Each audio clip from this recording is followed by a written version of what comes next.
I believe a man is supposed to take care of his woman. I don't care how much money your woman make. A man is supposed to have his mindset on taking care of his woman. Talk. I mean, this may be a bit crude, but I mean, I don't know no other way to say it. I want to talk about booty calls.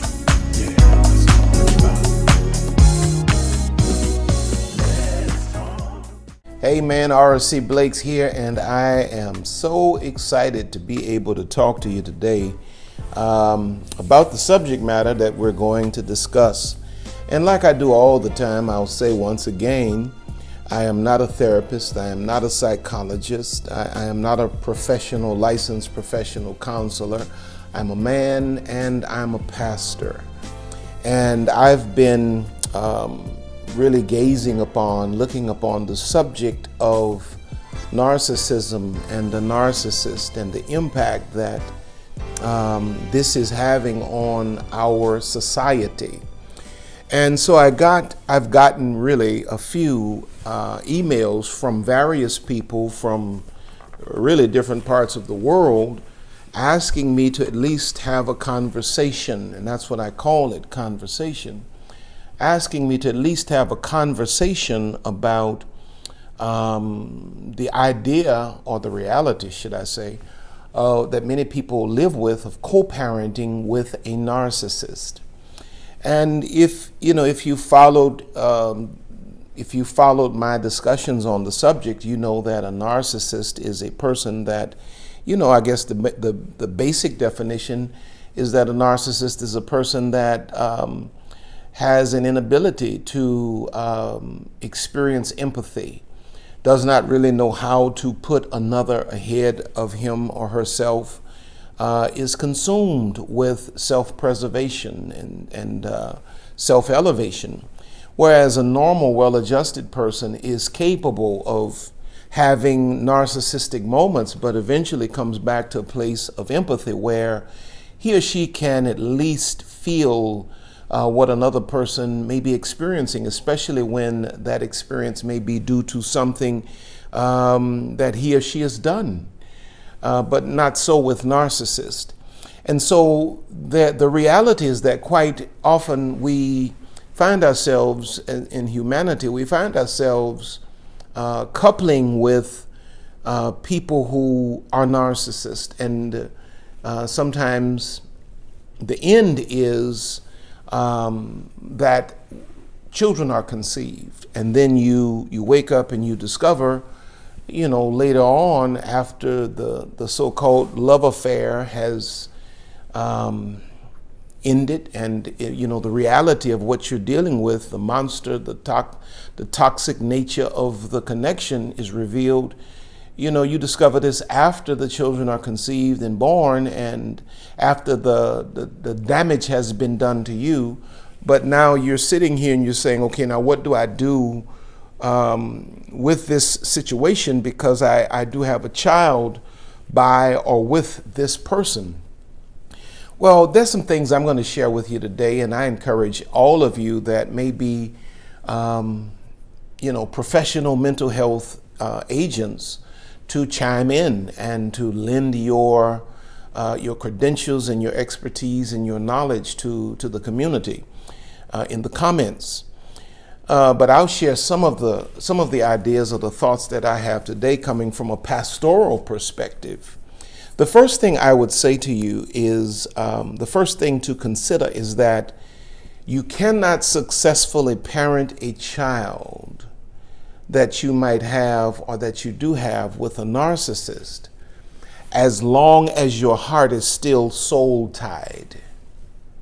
In other words, as long as you're still confused in your mind about the diabolical nature of this person, and that this person is actually not healthy for you, and you're entertaining thoughts in your mind about, some fairy tale ending, some miraculous recovery of this horrific experience that you've called a relationship, until you get beyond that, of having all of these hopes and dreams of restoration, you're pretty much going to be in a position or in a posture where more than likely you're going to fail your child, because it's going to be it's kind of like, I fly on airplanes a lot, and it's kind of like the airplane.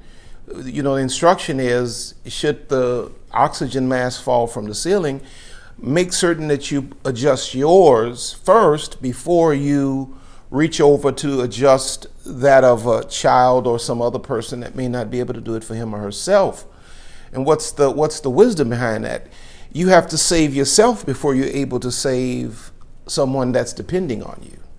So if you've not come to a point where you understand that this situation is destroying you, you're going to be too confused to really make the right choices and decisions that will rescue your child. I hope I'm making sense. So you have to first resolve in your heart that you're done. You have to, and your child should be even a greater incentive to come to a place where you realize that I'm done. If you're not in a place where you're done and you're still entertaining romantic ideas about this situation, what will happen is that your child will be used as a pawn. Not by you intentionally, but by you unintentionally, because the narcissist will manipulate you and the relationship with the child to continue to get what he or she, wants or needs from you, to meet that demand. Now, I know a lot of times, you say, okay, well, I'm going to exercise no contact. And that's a great thing, to put distance between you and poison. It's always a great thing to put distance between you and poison. But you have to understand this. Listen to this statement. No contact is a physical maneuver that is designed to evolve into a reset of the soul. Okay, now let me see if I can break that down where I can explain what I just said. It's cool to say, okay, I'm going no contact. I'm just not, I'm going to eliminate this person from my space. But if you're just physically separated from this individual and you're not actually evolving into the transformation or the renewing of your mind, I'm trying to think of an illustration that I think would suit this. If you're just physically separate, okay, back in the day there was a song, an R&B song that said, your mind is here with me, but your body's on the other side, or your body's here with me, but your mind is on the other side of town. You're messing me around. Well, your body may be on the other side of town, but if you don't get to a place where your mind is actually on the other side of town, your no contact is not accomplishing its greatest intent. See, no contact is, of course, designed to create what? Isolation, but you have to understand this. It's isolation that should progress into, write this down somewhere, insulation. It's physical isolation that should evolve or progress into emotional and mental insulation. Because there are some things that you won't accomplish until you learn to insulate your soul from toxic settings. Now, this is important. This is very important to bring out, really, for anybody that's dealing with or trying to overcome the trauma that narcissists produce, but especially when you have a child by a person like this. At some point, you're going to have to see them. If it's no more than just to, transport or, transfer the child from your hands to their hands. And if you're only free to the extent that you're physically separated, you're not really free. You're not free until you get to a place where your mind is insulated and you can actually go back into that environment without that environment impacting you the way it used to impact you. So just saying I'm going no contact without going through some process to insulate your soul or your mind, your emotions, is not really accomplishing the greater objective of no contact. The point of no contact is to get to a place where you reset your soul so that should you come into contact with this person again, they won't have any effect on you. Okay, now watch this. The illustration is kind of like this. I used to use this illustration a lot many years ago.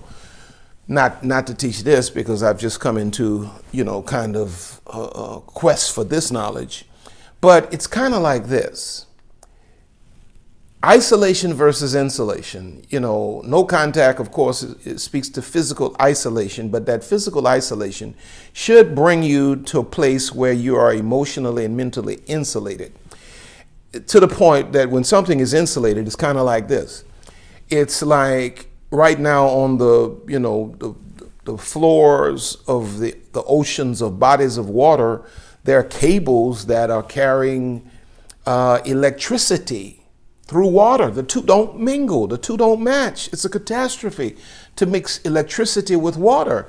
But the electricity is able to go through the water because it is insulated. And because it's insulated, you can introduce it into an environment that would otherwise be destructive for it. But because it's insulated, you can submerge it in that environment and the environment has no impact on it.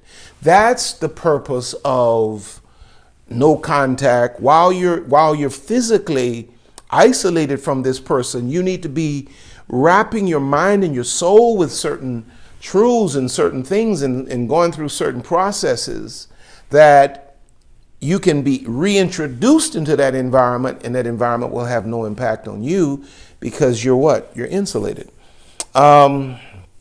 Listen to the word of God in John 17, verses 14 through 16. And Jesus is talking about his disciples. And he says, I have given them thy word, and the world hath hated them because they are not of the world, even as I am not of the world. I pray not that thou shouldest take them out of the world, but that thou shouldest keep them from the evil. Don't take them out of the world, but insulate them while they're in it, because even though they're in it, they're not of it. They are not of the world, even as I am not of the world. That's a powerful text. And that kind of speaks to the reality of a person that is trying to parent or co-parent with a narcissist. You have to really focus on getting your mind and your soul insulated to a point that you can move in and out of that environment without that environment sucking you in or without that environment destroying you. Now, okay, here it is. Here's another illustration. No contact. Physical isolation from this individual. And what we're going to look at is some things that we need to do what? To insulate our souls, our minds, so that when we have to be in the presence of this individual does not impact us. And here's the illustration that the Holy Spirit kind of gave me. And let me read it so I don't miss anything. If you break out of a prison, if a person is incarcerated and is a prisoner, and you break out of that prison, you are still not free.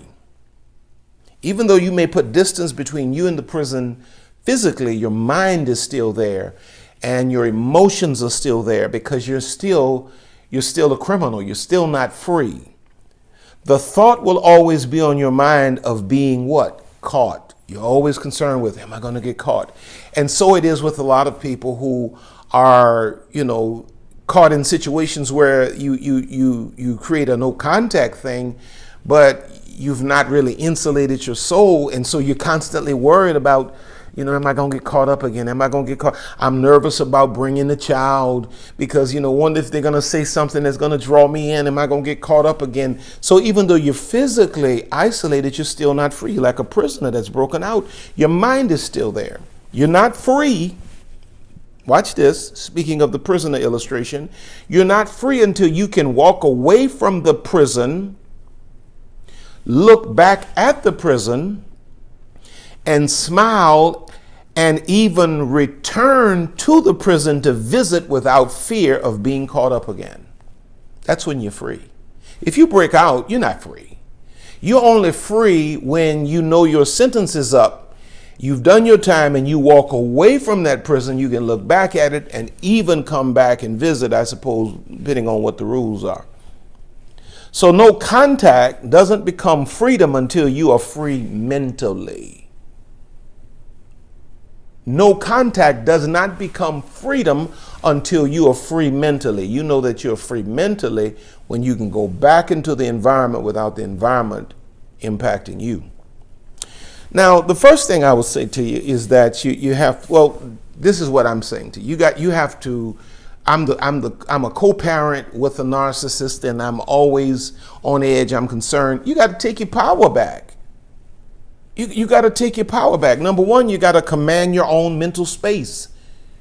You have, this is what I mean when I say insulate your soul. You have to command your own mental space. In other words, take your thinking back, because narcissists thrive on dictating your thinking.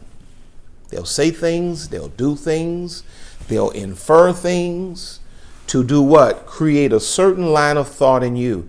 And narcissists have oftentimes studied you more than you've studied yourself. And they know exactly what button to push. They know exactly what to say to send your mind racing on thoughts that are self-destructive. So you have to command your own mental space. You can't let anybody, especially a person that's proven to be an enemy, rent space in your head.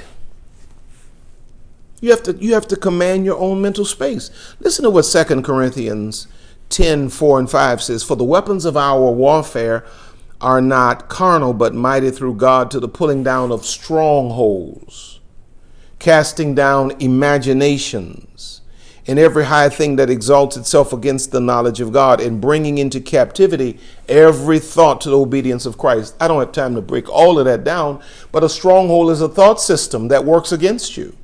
It's a thought system that keeps you stuck in cycles, you see. And what narcissists do is narcissists establish certain strongholds in your mind so that they can live in your head. A stronghold was something that was designed, it's a fortress. It was designed to keep what was in and to keep whatever opposes what's in out. And so narcissists create thought systems in your mind so they can always live in your head. So a narcissist knows you so well that he or she can put something up on social media and put it in a place where they know you'll see it and they know what it'll trigger in you. And so now you have to begin to focus on yourself now to a point where you begin to identify these triggers and you begin to recognize when the narcissist is really living in your head. And now you have to begin to cast down those imaginations. Sometimes you have to talk to yourself about what you're thinking. You have to, first of all, think about what you're thinking. Ask yourself, now, where did this thought originate? Because a lot of the thoughts you're thinking they don't originate with you. And then you have to ask yourself, if I continue down this line of thought, where is this going to bring me? And then you got to what? Pull that down. You got to reject that line of thought. And then he says, bring it into captivity. In other words, take negative thoughts captive, prisoner. See? Take negative thoughts prisoner. Second thing I would say to you is that you have to intentionally, when you're in the presence of this person, you have to intentionally, let me just adjust something here on my iPad. You have to intentionally shift what I call the atmosphere. And I'll explain what I mean by that in just a second. You have to intentionally shift the atmosphere. Do not allow the narcissist to dictate the environment. Always shift the atmosphere intentionally.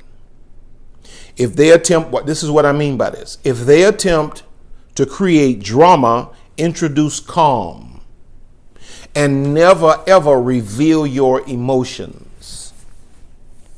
Always shift the atmosphere. Now, you can't shift the atmosphere until you've come to a place where your mind is insulated and you are cerebral and intentional. As long as you're emotional and controlled and manipulated, you will never be able to shift the atmosphere. And the narcissist will always blow a wind that will throw you off. But when you come to a place where you understand that, I have to insulate my soul from this individual, so I'm going to pay attention. I'm going to now learn the tendencies of the narcissist as well as he or she has learned mine.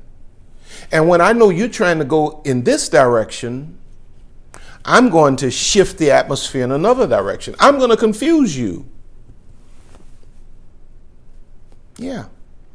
Now watch this. In Romans 12:20 and 21, he says, therefore, if thine enemy hunger, feed him. If he thirst, give him drink. For in so doing, thou shalt heap coals of fire on his head. Be not overcome of evil, but overcome evil with good. Always give the opposite energy. If you know that this person is manipulative and controlling, and they come in with the nice guy act, just be indifferent, as if you don't see it. They may try to put on an act like I'm doing you a favor, and I'm rehabilitated, and I'm the greatest thing since sliced bread. Just, indifferent. They may come out a bag where, you can tell they're pushing buttons, trying to create drama. Just smile. Yeah, smile and just look at them and shake your head, Just always shift the atmosphere intentionally. Always shift the atmosphere intentionally. Never let them dictate the atmosphere. Never let them dictate the atmosphere. Okay, I won't say that. Number 3, never explain yourself. Because, when you're co-parenting with a person like this, they're going to come out of all kinds of bags trying to accuse you of this and accuse you of that. Now, mind you, they'll be a horrible parent and probably won't meet their end of the deal and won't fulfill their responsibilities. But when it's time to interact, they're going to try to make you the horrible parent, and why you did this and why did you... I don't have to explain myself to you. Now, are you ready? Are you ready to take the child now? Are you ready? I said, I don't have to explain myself to you because I'm getting ready to go. Now, do you want to spend time with your child or not? I'm not explaining myself to you. See, because all of that is designed to do what? All of that is it's the workings of maintaining a soul tie. As long as I can keep you defensive and I can keep you, trying to prove yourself, trying to prove your innocence. And then, you go to worrying about, well, I wonder if he or she is going to ruin me with our circle. Let me tell you something. Anybody that would believe a lie about you without having a consultation with you first is not worth being in your circle anyway. So you need to really stop worrying about this person ruining your name with certain people, because anybody that really loves you, I've been in the middle of 2 people on multiple occasions that I loved equally, and they fell out and had divorces and all of that kind of stuff. And I still maintain my relationship with both. I don't take one's word over the other. Anybody that really loves you is not going to exit your life because somebody else is saying something about you. So forget about that part. Never explain yourself. The ability to not react is the power that surpasses an inferior soul. Let me read that again. The ability to not react is the power that surpasses an inferior soul. You know that you are superior to an individual when they are doing everything to get a rise out of you and they can get none. Like when Jesus was being tried and judged wrongfully, and the Bible says he said not a word. Till you get to that point, your soul needs insulation. Never explain yourself. Listen to what Matthew 5:25 says. Agree with thine adversary quickly. You're right. You're right. You're right. Agree with thine adversary quickly while thou art in the way with him. Why should you agree? Because a person that has his or her mind already made up that they're indicting you, you can't change their mind anyway. So never explain yourself. You're right. God bless you. And always smile. All right, what was that? That was 1, 2, 3, 1, 2, 3. This, I guess, would be number 4, I think. Yeah, number 4. We said, command your own mental space, shift the atmosphere intentionally, never explain yourself. This will be number 4. Choose your battles. Choose your battles. In other words, everything ain't worth having an argument about. 3/4 of the stuff is not going to be worth. Maybe even 85, 90% of it ain't worth having no argument about. Choose your battles, because you can't give your energy to arguing with somebody that doesn't have the capacity to understand anyway, doesn't want to understand. So choose your battles. There's a time in Ecclesiastes 3:1. It says there's a time for everything. To everything, there's a season and a time to every purpose under the heaven. If you go down to verse 8, it says, and it lists a bunch of things, but you go down to verse 8, which is the one I want to look at. He says there's a time to love and a time to hate, a time of war and a time of peace. There's a time to go to war, and there's a time to just let it be. And the Bible encourages us to do what? Be at peace with all men. They may not be at peace with me, but I'm going to be at peace with you. While you trying to go to war, I ain't having none of it. God bless you. And then when, you get so used to me, just kind of, and then I really find something that you bring into the table that's worth me going to war. Now you're confused. You don't know where I'm coming from. So choose your battles. Number five, build a strong self-identity in your kids to resist manipulation. In other words, now, when I say this, I'm not saying, well, pull your kids aside and say, okay, your dad or your mom is a narcissist and this is what they're going to do to manipulate you and da da da. No, that's not the way to do that. You don't take and involve children in grown folks' toxic drama. But what you do is you take and you teach your children about the tendencies of a manipulative, narcissistic type person without necessarily bringing accusation against the co-parent. And you teach them as if you're teaching them how to, deal with people in school or how to deal with people in the neighborhood. And you drill this in them to the point that they recognize this in anybody. And, you mature the child without robbing the child of the child's innocence. And so the child will be able to make a distinction that mother or father is manipulative and somewhat narcissistic in there. And you'll have conversations that they'll come walk up to you and say, I think mom or dad is a narcissist.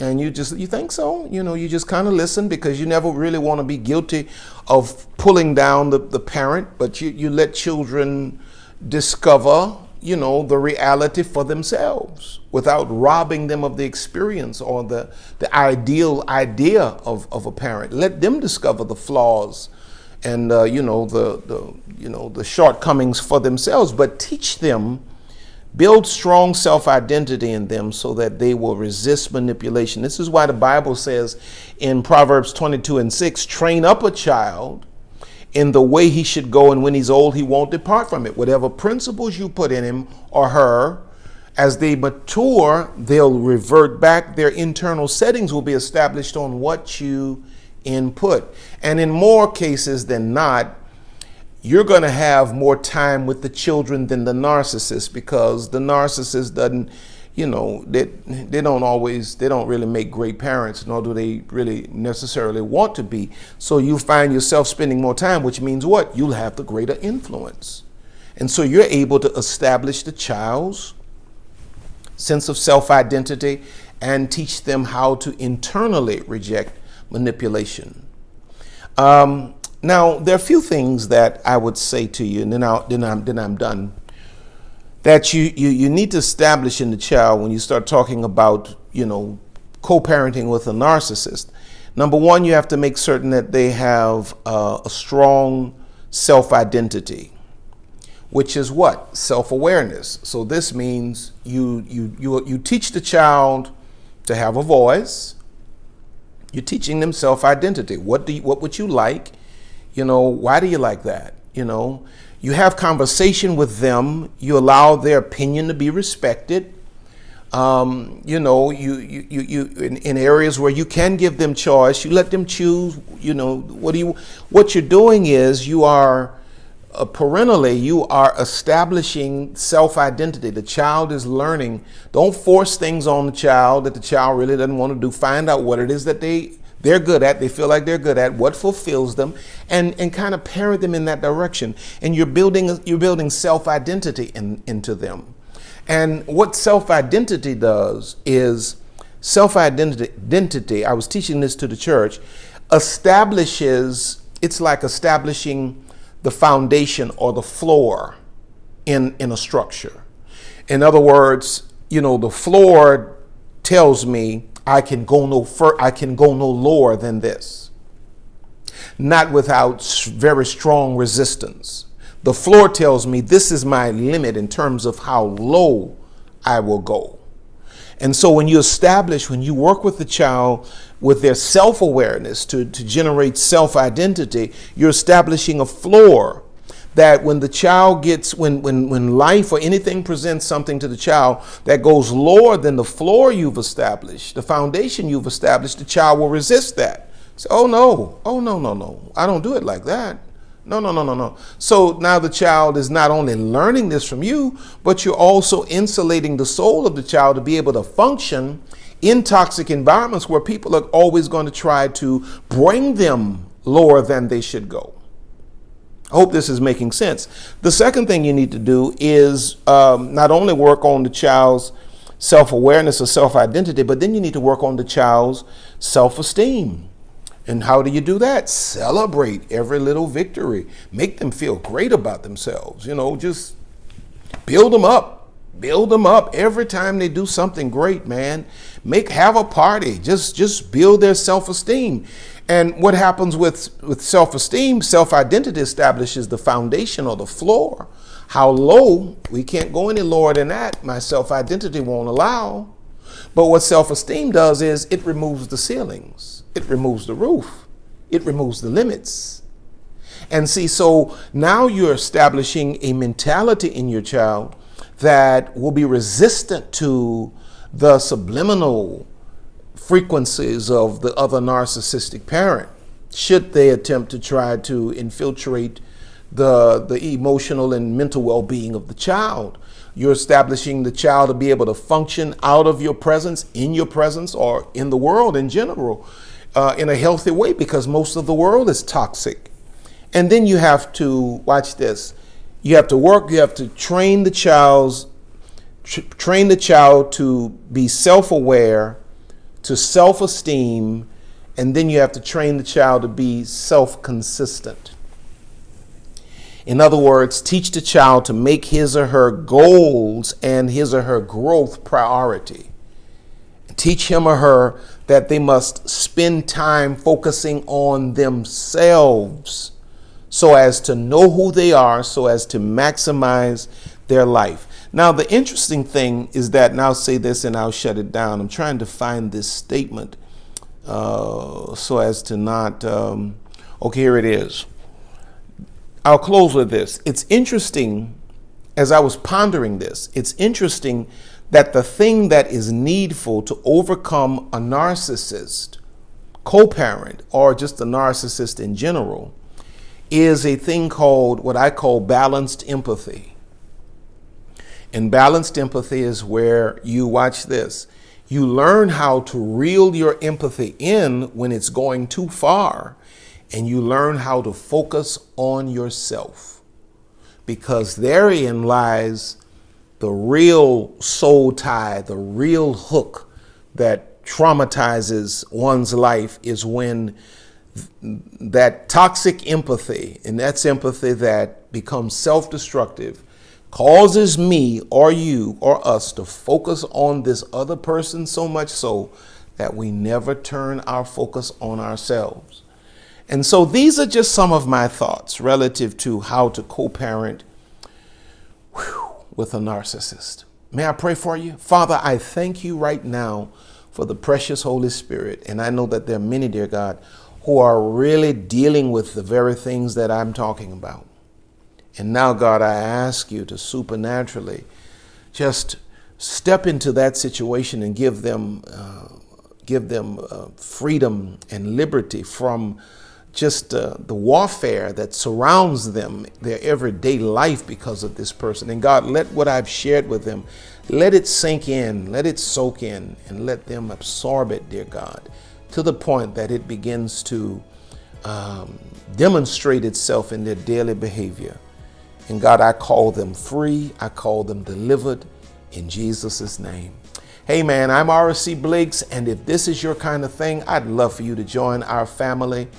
Hey, you can hit that button and subscribe, but don't forget, even after you've subscribed, you still have to hit the little bell for the notification. Some of you say, I never get the notification. I don't think you actually hit the little bell that will alert you when I've gone live or when I've uploaded something. So subscribe and hit the bell. Don't forget to stop by my website, rcblakes.com, and subscribe to my email list as well. Join my email list for absolutely free. Actually, when you join my email list, absolutely free. There's a book that I wrote some years ago entitled The Laws of Manifesting Your Vision. You can download the e-version of that book absolutely free just for joining my mailing list. I think it's worth joining, actually. And of course, follow me on all social media outlets. Don't forget to stop by Amazon. Thank you for just buying my books: Father-Daughter Talk, Queenology, Wisdom for Women in Ministry, Imperfectly Holy, Soul Ties, great one for a subject like this, the Soul Ties book. I just thank you for, just being a blessing to Lisa and I. And I want you to know that we love you with all of our hearts. And as I always say to you, or as I've been saying to you lately, you're on top and you're going higher. God has more in store for you. So guess what? I will see you at the top. God bless you until next time. That I have not had a father in my developmental process, I can still come to a place of victory in my personal development. Ultimately, it is really not about who rejected you. It is truly about who accepts you. I had to provide for myself, which is a father's job, right? Mm-hmm. I had to take care of my younger sibling, which was my father's job, absolutely, right? Yeah. You will discover that you will find within yourself the power to see yourself in the way that only you and God can see.